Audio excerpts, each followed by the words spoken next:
how do you actually prepare your employees with the required skill sets and capability to thrive in this rapidly changing and connected world? That's basically what we're trying to do, right?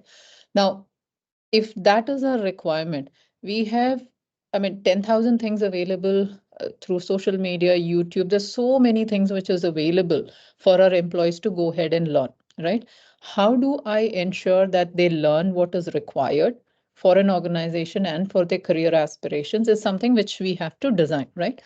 So the way I look at this whole contemporary learning in the way I would design it, right, and designed it also is something which focuses on having a very close engagement with employees, right? That also allows us to raise the curiosity of an employee, right? And hence increasing the learning quotient, right? If you're unable to define that, right, then we've lost the game, right? So I'll give you a simple example. I have a lot of freshers doing the program right now within our organization, right?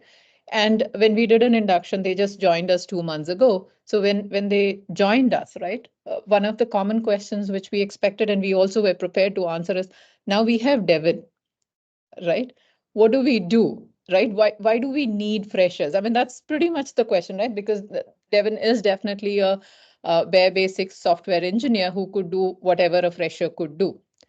So how do you answer that question, and how are you able to uh, train, right? Train is a wrong word, but what additional value are you giving to those freshers to ensure that they have the required competencies to thrive in this world of, AI and all the bots you have, all the dev? And I think that is what defines a contemporary learning for me.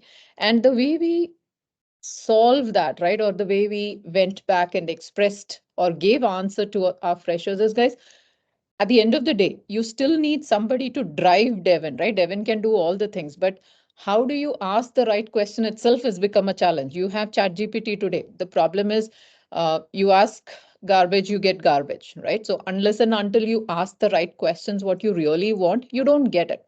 So how do we get this whole contemporary learning? How do we drive people? Some of those, competencies like how do you problem solve? What is critical thinking? What is design thinking? Right?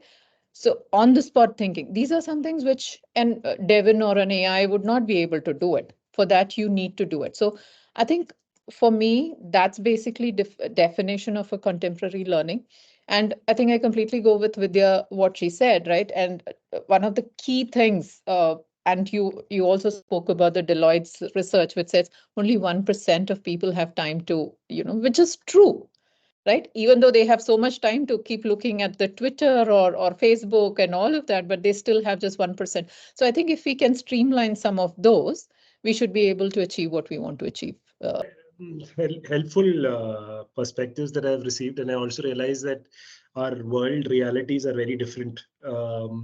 At least the kind of people that we cater to are also very, very different sort of folks. So one of the biggest things that we're trying to do in learning is how do you make learning relevant for business? So the way we do this is, in fact, one of the mantras that we follow very closely is how do we maximize learning for accelerated business outcomes.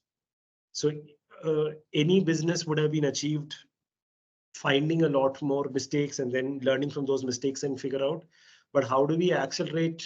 How do you use learning as a very specific lever to accelerate business outcomes? So that is broadly one of our biggest mantras that we follow here. And for us, when we took a stab at defining what learning culture is, there were three things that we were looking at. One is how do we inspire people? So curiosity was one big piece. So inspiration was one piece that we were looking at. The second one is how do we engage people in a way which is more relevant for them? So things like just in time, where it makes the most sense for people to apply. And the third piece is reinforcement. So these are the three elements that we define as what learning culture means.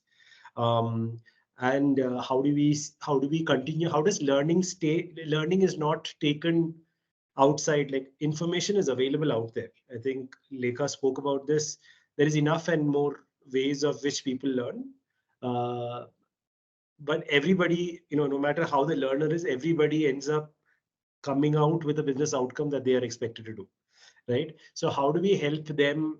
How, if you use business outcomes as an anchor, and how do we help learners to achieve whatever they are expected to do in a much accelerated fashion is what we look